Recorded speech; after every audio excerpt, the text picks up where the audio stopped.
မိဘရဲ့ကျေးဇူးတရားကိုသိမြင်နားလည်မှုမရှိ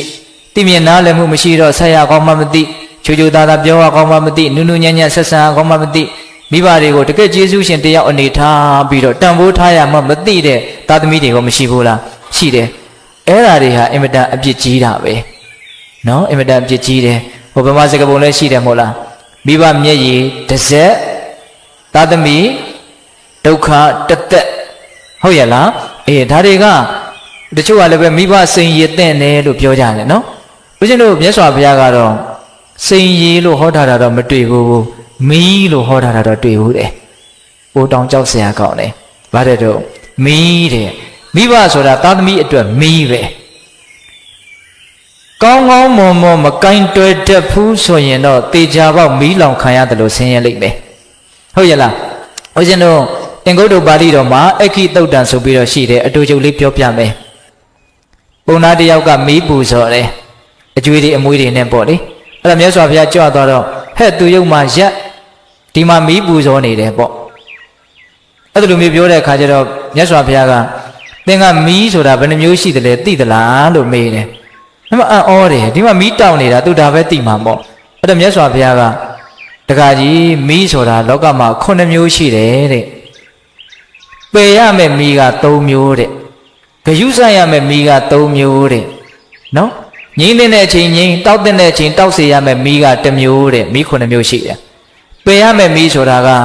ယာဂမီးဒေါသမီးမောဟမီးပိတ္တတို့သိရနော်ဆွဲလန်းမှုမကျေနပ်မှုတွေ့ဝေမှိုက်မဲမှုပေါ့အဲ့ဒါကပယ်ရမယ့်မီးအဲ့ဒါတွေကလည်းတတ္တဝါတွေကိုမီးလိုလောင်ကျွမ်းစေတယ်မီးလိုပျက်စီးသွားစေတယ်ဒါကြောင့်သူတို့ကတော့ဖယ်ရှားပြရမယ်မီးငြိမ့်သက်ပြရမယ်မီးပေါ့ဂယုစိုက်ရမယ်မီးကလည်း3မျိုးရှိတယ်တဲ့အဲ့ဒါကဘာလဲဆိုတော့ပထမမီးကမိဘဆိုတဲ့မီးပဲတဲ့မိဘဟာမိဘဟုတ်ရဲ့လားဒီမိဘကိုမယုံမသိပြောမယ်မိဘကိုမလိမ္မာဆက်ဆံမယ်ဆိုရင်ကိုယ့်ဘောသိကောင်းထားတဲ့လူတစ်ယောက်ကိုဆက်ဆံတဲ့နေရာမှာဂယုစိုက်ရမယ်တာမန်လူတွေပေါ်မှာဆက်ဆံတာနဲ့တူလို့မရဘူး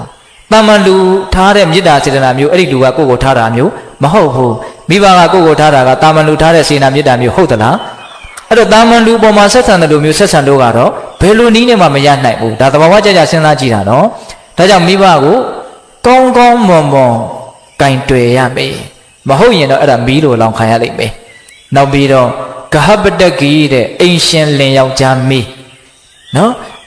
ယောက်ျားတွေဟာမိသားစုအပေါ်ဇနီးမယားရဲ့အပေါ်မှာအင်မတန်အကျိုးကျေးဇူးများတယ်ဘလို့ပဲတချို့နေရာတွေမှာမကောင်းဘူးဆိုစေကမူဘလို့မှညင်းလို့မရတဲ့ကောင်းတဲ့ကျေးဇူးတရားတွေအများကြီးရှိတယ်နော်နောက်ဆုံးအရက်တောက်ပြီးတော့ဖဲရိုက်ပြီးတော့နေတာမျိုးရှိချင်းရှိမယ်ပေါ့ဟုတ်လားဘလို့မှအားကိုးလို့မရတဲ့အနေအထားမျိုးရှိနေတဲ့ဆိုအောင်တောင်မှဒီလင်ယောက်ျားရဲ့အရေးဆိုတာမိသားစုရဲ့အပေါ်မှာအများကြီးရှိတယ်နော်လင်ယောက်ျားမရှိတဲ့အိမ်နဲ့ရှိတဲ့အိမ်ဆိုတာအများကြီးกว่าတယ်ဟုတ်ရဲ့လားဒါနားလည်ဖို့လိုတယ်နော်ဒါကြောင့်မြတ်စွာဘုရားကအဲ့ဒီဂဟပတကီအိမ်ရှင်လင်ယောက်ျားဟာလည်းမီးပဲတဲ့သူ့ကိုလည်းပဲမယုံမသိဆက်ဆံရင်အဲ့ဒါဒုက္ခရောက်နိုင်တယ်ဒါဒကာကြီးတို့အထူးသဖြင့်ဒကမာကြီးတွေသတိထားစရာပေါ့နော်ဒါဦးဇင်းတို့ကယောက်ျားလေးတွေမှုယောက်ျားလေးတွေဘက်ကပင်းပြီးတော့ပြောတာမျိုးမဟုတ်ဘူးနော်ဘုရားကိုယ်တော်တိုင်ဟောခဲ့တာဟုတ်ရဲ့လားဒီအဲ့ဒါကိုဘယ်လိုက်မှုမရှိဘဲနဲ့အေးအေးဆေးဆေးညံပါပါစဉ်းစားကြည့်နော်အိမ်ရှင်လင်ယောက်ျားရဲ့မိသားစုတစုလုံးပေါ်မှာကြီးမားတဲ့ကျေးဇူးတရားဟုတ်ရဲ့လားဒါကြောင့်သူလည်းပါတော့မီးပဲနောက်ဦးဇင်းတို့ဂယုဆိုင်ရမယ်နောက်ဆုံးမီးကတော့သူတော်ကောင်းမီးတဲ့နော်သူတော်ကောင်းတွေကလည်းလောကကြီးပေါ်မှာကျေးဇူးများလွန်းလို့သူတော်ကောင်းတွေရဲ့ပေါ်မှာကောင်းကောင်းမွန်မွန်မဆက်ဆံဘူးကောင်းကောင်းမွန်မွန်မတုံ့ပြန်မှုဆိုရင်အဲ့ဒါလည်းမီးလို့လောင်ကျွမ်းတတ်တယ်ဟုတ်ရဲ့လားအေးငြိမ့်တဲ့ချိန်ငြိမ့်ရမယ်တောက်စေတဲ့ချိန်မှာတောက်ရမယ်ဆိုတဲ့မီးကတော့ထင်းမီးတဲ့အခုလျှက်စစ်မီးပေါ့အခုခေတ်ကြတော့ဟုတ်ရဲ့လားအေးအဲ့တော့မီးဘယ်နှမျိုးတော့9မျိုးအဲ့တော့ရှေးသူကြီးသူတော်ကောင်းတွေကတော့ဗမာရှေးလူကြီးတွေကတော့မိဘကိုမယုံမသိမလေးမစားကျေးဇူးကမ်းတယ်ဆိုရင်မိဘစိန်ရသိမ့်လိမ့်မယ်လို့ပြောတာမြတ်စွာဘုရားကတော့ဘယ်လိုပြောတာလဲမီးလို့လောင်လိမ့်မယ်လို့ပြောခဲ့တာဟုတ်ရဲ့လားဒါကြောင့်မိဘရဲ့ကျေးဇူးကိုသိဖို့မလိုဘူးလားလိုတယ်ဟုတ်ရဲ့လားအေးအဲ့တော့ဦးဇင်းတို့မိဘကျေးဇူးကိုမဆက်လို့မိဘကျေးဇူးကိုမသိလို့နော်နားလည်မှုမရှိဘဲနဲ့မိုက်မိုက်ကန်းကန်းနေကြမယ်ဆိုရင်တော့နောင်တနဲ့လည်းပူရလိမ့်မယ် နော်ကိုတစ်ချိန်မှာအကြီးအကျယ်အစင်မပြေတာတွေဖြစ်တာမျိုးတေကောင်ပေါင်းလည်းဖြစ်တာမျိုးအဲ့ဒီအခြေအနေမျိုးမှာဒါမှမဟုတ်အသက်ကြီးလာပြီးမိဘတွေကမရှိတော့ဘူးဆိုတဲ့အချိန်မျိုးမှာငါလုံနိုင်ပါလျက်နဲ့လှုပ်တဲ့လှုပ်ထိုက်တဲ့လှုပ်ကိုမလှုပ်ခဲ့ရဘူးလို့နောင်တတွေနဲ့ပူလောင်စရာအကြောင်းမရှိဘူးလားရှိတာပေါ့ဒါကြောင့်ဦးဇင်းတို့သနတန္တဇတ်မှာဘုရားလောင်းသနတန္တမင်းကြီးကလူတွေမှာနောင်တတရား10မျိုးရစရာအကြောင်းရှိတယ်တဲ့နောင်တ10မျိုးဟောထားတာရှိတယ်သိလားငဲကလည်းရင်မသိပညာဥစ္စာမစုသူချစ်ကိုဖြတ်သူတတ္တသသူမယား၌ပြမဒုံမိပစ္စည်းရှိလျက်ဆိုးစီမဲ့လူမွေးမျိုးမိဘမပြုတ်ကြနဲ့ငယ်တုန်းကစပညာမသင်ခဲ့ဘူးအဲ့ဒါကြီးရင်နောင်တရမယ်နောင်တ10မျိုးဟောရင်တရားအများကြီးရှိသွားမယ်နော်အဲ့ဒီနောင်တရစရာ10မျိုးထဲမှာမိဘကိုပြုစုမွေးမြူခြင်းမပြုခဲ့ခြင်းဒီလည်းပဲနောင်တရခြင်းရဲ့အကြောင်းတရားတစ်ခုပါတဲ့အဲ့ဒါနောက်တစ်ချိန်မှာနောင်တနဲ့ပူလောင်အောင်မိဘကိုပြုစုလုပ်ကြွေးမှုမရှိခြင်းသည်နောင်တရစေခြင်းရဲ့အကြောင်းတရားတစ်ခုလို့နားလည်ရမယ်ဟုတ်ရလားပြီးတော့ဦးဇင်းတို့ဒါကတော့မျက်မြင်လောကအမြင်အရပြောချင်တာပေါ့လေကိုကမိုက်မဲတယ်ဆိုရင်မိုက်မဲတဲ့သားသမီးလေးတွေရတတ်တယ်ကိုကမိဘအပေါ်မှာတိတ်ပြီးတော့မကြည့်ဘူးဆိုရင်အဲ့ဒါလိုပဲမိဘအပေါ်မှာတိတ်မကြည့်တဲ့သားသမီးမျိုးရတတ်တယ်ဒါဒါရိုက်ကြီးဓာတ်တိကြီးမှန်မယ်လို့တော့မဆိုလိုဘူးပေါ့လေဟုတ်ရဲ့လားဒါပေမဲ့ဦးဇင်းတို့လောကအတွေ့အကြုံရဦးဇင်းမိခင်ကြီးကအလွန်ပြောတယ်နော်ဆိုးရတဲ့သားသမီးများဟာမိဘအပေါ်မှာမကောင်းတဲ့သားသမီးများဟာသူတို့အပေါ်မှာမကောင်းတဲ့သားသမီးမျိုးတွေကြီးရတာကိုသူတော်တော်များများတွေ့ရတယ်တဲ့အဲ့ဒါသူကတော့သူ့ကိုယ်သူအမြဲတမ်းလဲဂုဏ်ယူပြီးတော့ပြောတယ်မိဘရဲ့အပေါ်မှာအင်မတန်ကောင်းတယ်ဦးဇင်းအမေကဒါကြောင့်မို့လို့သူသားသမီး9ယောက်ရှိတယ်သူ့အပေါ်မှာအင်မတန်ကောင်းတဲ့သားသမီးတွေချီပဲသားသမီးနဲ့ပတ်သက်ပြီးတော့သူ့မှာစိတ်ဆင်းရဲတဲ့အကြောင်းမရှိဘူးလောကကြီးရဲ့အင်မတန်ဆန်းကျင်တဲ့သဘောပေါ့နော်ကံတူအကျိုးပေးလို့ပြောရင်လည်းပဲရနိုင်ကောင်းပါရဲ့ဟုတ်ရဲ့လားဒါကြောင့်ကိုယ့်ဘဝနောင်ရည်ကိုယ့်ဘဝရဲ့နေဝင်ခြင်းကိုကြည့်ပြီးတော့ကိုယ့်ကိုယ်ချစ်သောအဖြစ်လည်းပဲမိဘတွေပေါ်မှာကောင်းတဲ့နယ်လို့ထင်တယ်ဟုတ်လားကိုယ့်ဘဝနေဝင်ခြင်းကဘယ်သူလက်ထက်နေဝင်ရမှာတော့သားသမီးတွေလက်ထက်နေဝင်ရမှာတော့ချစ်ချစ်မုံမုံစိတ်တိုင်းကြမကြဟုတ်လားအခုချိန်မှာတော့ကိုကသွားနိုင်တာနဲ့စားနိုင်တောင်းနိုင်ဆိုတော့ခတ်တင်းနေခြင်းနေလိမ့်မယ်ဒါပေမဲ့အဲ့ဒီအခြေအနေမျိုးကအမြဲတမ်းရှိမလားမရှိဘူးเนาะပစ္စည်းဥစ္စာဘလောက်ပဲပြည့်စုံသားသမီးနဲ့ကင်းပြီးတော့အနာဂတ်ဦးဇင်းတို့ဘဝနေဝင်ချိန်မှာအစဉ်ပြေဖို့ဆိုတာမလွယ်ဘူးအဲ့တော့သားသမီးကမကောင်းဘူးဆိုရင်တော့တေချာပေါစိတ်ညစ်ရမှာပဲဒါကြောင့်ကိုသားသမီးလေးတွေကိုငယ်ငယ်လေးတွေကစလိမ်မာရေးချရှိအောင်ကိုတာဝန်အပြည့်အဝရှိတယ်လုပ်ပေးရမယ်ဟုတ်ရဲ့လားအဲ့ဒါလိုလှုပ်ချင်းသည်သူ့ကိုကောင်းအောင်လုပ်ရတော့ရောက်တယ်လို့ကိုလည်းကောင်းအောင်လုပ်ပြီးသားမရောက်ဘူးလားရောက်တယ်ဟုတ်ရဲ့လားအခုတနည်းပြောပြန်ပြီနော်မိဘအပေါ်မှာကောင်းခြင်းတည်မလဲကိုယ့်အပေါ်မှာကောင်းတဲ့သားသမီးမျိုးရနိုင်တယ်မိဘအပေါ်မှာမကောင်းသောအဖြစ်ကိုယ့်အပေါ်မှာမကောင်းတဲ့သားသမီးတွေလည်းရတတ်တယ်ဦးဇင်းကဒါလေးကိုပြောတော့ဇတ်တော်လေးတစ်ပုဒ်ကိုအမှတ်ရတယ်သိလားဇတ်တော်လေးတစ်ပုဒ်ပြောပြခြင်းနဲ့ဏိကုံးကျုပ်နော်ဘာပြောခြင်းလဲဆိုတော့သားဖ2ယောက်ရှိတယ်သားဖ2ယောက်ရှိတယ်ဖေကြီးကသားကိုအင်မတန်ချစ်တယ်အဲ့ဒါနဲ့ငါသားမင်းအိမ်အောင်ပြုတော့အဖေကိုပြုစုလုပ်ကြွေးအောင်မယ်အိမ်အောင်ပြုသေးဘူးပေါ့အဲ့လိုပြောတဲ့အခါကျတော့မရဘူးဖေကြီးကဇွတ်တခါတည်းရွာထဲကအမျိုးသမီးတစ်ယောက်နဲ့သူ့သားကိုပေးစားတယ်အဲ့တော့အိမ်အောင်ကြသွားရောနောက်တော့သူတဖြည်းဖြည်းနဲ့ကြီးလာတဲ့အခါကျတော့ဒီအဖိုးကြီးကိုချွေးမကမကြည်ပြူတော့ဘူးမကြည်ပြူတဲ့အခါကျတော့ဒီယောက်ျားကိုအမြဲတမ်းသူကတိုက်တယ်ပေါ့ဖေကြီးနဲ့သားရဲ့ကြားအောင်အဲ့လိုပြောပါများတော့သင်္ကုတ်တောင်တိုက်ပါများရင်နေသေးတာကိုဟုတ်ရလားအဲ့ဒီတော့ဘာဖြစ်တုံးဆိုတော့ဖေးပေါ်မှာသားကလည်းအမြင်မကြည်တော့အဲ့လိုနဲ့နေလာရင်းနဲ့သူတို့မှသားလေးတစ်ယောက်မွေးလာတယ်အဲ့ဒီသားလေးကလည်းနည်းနည်းတဖြည်းဖြည်းနဲ့ကြီးလာတဲ့အရွယ်ရောက်လာပြီပေါ့နော်9နှစ်သား10နှစ်သားလေးအရွယ်ရောက်လာတယ်အဲ့ဒီအချိန်မှာပဲအကြီးကျယ်ပေါက်ကွဲရတယ်မိမဖြစ်တဲ့လူကရှင့်ဖေကိုအသေးသက်ရင်တတ်မတတ်ရင်ကျမဒီအင်အားဆင်းမယ်ဒါမျိုးဖြစ်လာတယ်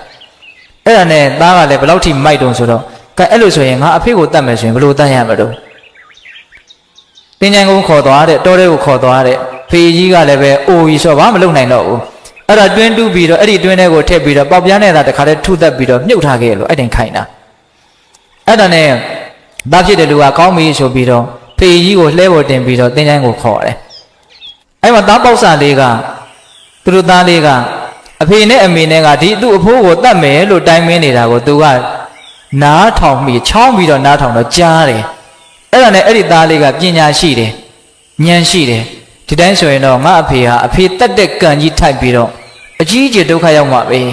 မဖြစ်စေရဘူးငါတားဆီးမယ်ဒါပေမဲ့ဒီတိုင်းငါတားရင်တော့ငါအားနဲ့လည်းရမှာမဟုတ်အဲ့တော့အကြောင်းဥပေတမီနဲ့ငါတားမယ်ဆိုပြီးတော့အဖေကျုပ်လည်းလိုက်မယ်ဘလို့မှတားလို့မရဘူးအဲ့ဒါလှဲပေါ်သူကလိုက်သွားတယ်အဲ့ဒီကလေးကအဲ့ဒါဒီယောက်ျားကဒီသားကလည်းကောင်းပြီဆိုသူသားကိုခေါ်ပြီးတော့ဟိုမြေဖို့သားဖ3ယောက်ပေါ့လေသွားကြတာအဲ့ဒါနဲ့ဖေကြီးမြင်ပါဆိုလို့ဖေကြီးကိုလှဲပေါ်တင်လှဲချွတ်ပြီးတော့တခါတည်းတွင်းကြီးတူးတယ်တွင်းတူးတဲ့အခါကျတော့သားကမေးတယ်အဖေဒီတွင်းကဘာလို့မလို့တော့ဖို့ငါအဖေကိုမြုပ်မလို့ကွာအဲ့လိုပြောတဲ့အခါကျတော့ဖေကတူးရတာမပြီးသေးတော့မောပြီးတော့နားတဲ့အချိန်မှာသားကအဲ့ဒီပေါက်ပြားယူပြီးတော့ဟိုးနားလေးမှာခက်လန်းလန်းမှာတခါသားလည်းအတင်းတူးတယ်တူးတဲ့အခါကျတော့ငါသားမင်းဘာလို့မလို့အဲ့တွင်တူးတာတော့ကျွန်တော်လည်းအဖေလမ်းစဉ်လိုက်ရမယ်အဖေကအဖေရဲ့အဖေကိုမြုပ်တယ်လို့ကျွန်တော်ကလည်းအဖေကိုမြုပ်ဖို့အတွက်ဒီတွင်ကိုတူးတာဒီတဲ့စဉ်းစားတော့ဟုတ်ရဲ့လားဘာလဲသူ့အဖေမြုပ်ဖို့သူကတူးတယ်လို့သူ့သားကလည်းသူ့ကိုမြုပ်ဖို့တွင်တူးတာအဲ့ဒီချိန်မှာသူတော်တော်လန့်သွားခမင်းဘာတွေပြောတာတော့ပေါ့ဟုတ်တယ်လေခမရလည်းခမရအဖေကိုခမရမှုတ်ကျုပ်လည်းကျုပ်အဖေကိုကျုပ်မြုပ်အဲ့လိုပြောတော့မှသူတော်တော်ထိတ်လန့်သွားတယ်ငါသားဒါမလုပ်ကောင်းဘူးခမရအဲ့လိုပြောသလားပေါ့တကယ်တမ်းကကျုပ်ကဒါတွေကိုတကယ်လှုပ်ချင်လို့မဟုတ်တကယ်စိတ်ကူးရှိတာမဟုတ်အဖေကိုစဉ်းစားမိအောင်လို့ပြောတာကိုယ့်ပေါ်မှာကျေးဇူးကြီးလာတဲ့အဖေကိုဒီအမေရဲ့စကားကိုနားထောင်ပြီးတော့ခမရဒီလိုလုပ်တာကောင်းလားလို့အဲ့ဒီမှာသူလက်တွေ့ဆုံးမတာအဲ့တော့ဦးဇင်းတို့ကဒီဇက်တော်လေးကိုဘာကြောင့်အမှတ်ရတာလဲဆိုတော့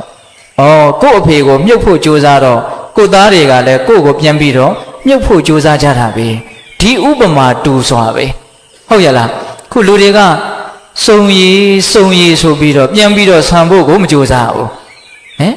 ဟုတ်တယ်မဟုတ်လားမိဘကသားသမီးကိုချစ်တယ်အဲ့ဒီသားသမီးကလည်းသူ့သားသမီးကိုချစ်တယ်အဲ့ဒီသားသမီးကလည်းသူ့သားသမီးကိုချစ်တယ်အပေါ်ကိုပြန်တက်လာတဲ့လူကိုမရှိဘူးအဲ့တော့ကိုကလည်းပဲစုံရည်ဆိုပြီးတော့အကြောင်းပြပြီးတော့မဆံမဲနဲ့စုံဆင်းသွားမယ်ဆိုရင်တော့သားသမီးတွေကလည်းစုံရည်ဆိုပြီးတော့အောက်ကိုပဲဆက်ပြီးတော့ဆင်းသွားမှာပဲ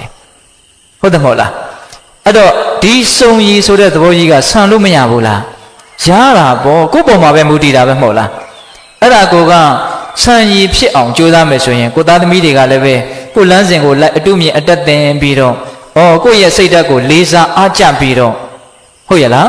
ကိုယ့်ရဲ့အတုတွေကိုလိုက်မလာပြီဘူးလားလိုက်လာမယ်ကိုကမိဘပေါ်မှာကလန်ကဆန်ဆက်ဆံနေတာတွေကိုကိုသားသမီးတွေကမမြင်မဲနေမလားဘလို့မှလေးစားမှာမဟုတ်လားအဲ့တော့သူတို့အလှည့်ကြရင်လည်းကိုယ့်ကိုဘာလုပ်လိုက်မလို့ကလန်ကဆန်ဆက်ဆံမှာပဲပိတ္တတို့စဉ်းစားတော့ဒါကြောင့်မိဘကျေးဇူးကိုဆက်တဲ့နေရာမှာကျေးဇူးရှိလို့ကိုဆက်ရတဲ့အပိုင်းကတော့အဓိကပါဟုတ်လားနောက်ပြီးတော့ကိုအစဉ်ပြေအောင်လှုပ်သောအားဖြင့်ကိုလည်းပဲဆက်တဲ့နေလို့ထင်တယ်ဟုတ်ရလားဘယ်ရှုတော့ငါပဲကြည်မိဘကျေးဇူးဟာသိမြင်သားလည်းပြီးတော့တတ်နိုင်တယ်မြတ်မဆက်တင်ဘူးလားဆက်တင်တာပေါ့ဟုတ်ရလားဒါကြောင့်ဘေးသက်ပေါင်းတော်ကောင်းတို့မိဘနဲ့ပတ်သက်ပြီးတော့ပြောရင်ကုန်နိုင်ပေါ်ရမရှိဘူးအဓိကကတော့အမှန်တရားကိုသိမြင်သားလည်းပြီးတော့လှုပ်တင်လှုပ်ထိုက်တာကိုလှုပ်ကြဖို့ပါဒါပါပဲဟုတ်ရလားဦးဇင်းတို့အခုပြောနေတဲ့စကားတွေထဲမှာလှုပ်ကြံပြီးတော့ပြောနေတာတခုမှမပါဘူးအဲ့တော့မိဘကျေးဇူးကောင်းအောင်မပြောနိုင်ဘူးဆိုတာလည်းအမှန်ပဲသားသမီးတွေပေါ်မှာမိဘတွေကချစ်တယ်ဆိုတာလည်းအမှန်ပဲအကျိုးစီးပွားကိုလိုလားတယ်ဆိုတာလည်းအမှန်ပဲကိုယ်တိုင်မိဘဖြစ်နေတာအင်မတန်ထင်ရှားတဲ့ဥပမာပေါ့မသိတာဘူးလားသိတာပေါ့ဟုတ်ရလားအဲ့တော့အဲ့ဒီအချက်တွေကိုစဉ်းစားလိုက်မယ်စဉ်းစားမိမယ်ဆိုလို့ရှိရင်မိဘတွေရဲ့အပေါ်မှာကျေးဇူးတရားကိုသိမြင်နားလည်ပြီးတော့တုံ့ပြန်ခြင်းစစ်မှန်တဲ့စေတနာမေတ္တာတွေထားနိုင်ခြင်းအဲ့ဒါမျိုးကောင်းမြတ်တဲ့အပြုအမူတွေမဖြစ်ပေဘူးလားဖြစ်မယ်ဒါကြောင့်ပေးသက်ပေါင်းသူတော်ကောင်းတို့မိဘရဲ့ကျေးဇူးတရားကိုအထူးသိမြင်ကြဖို့မလိုဘူးလား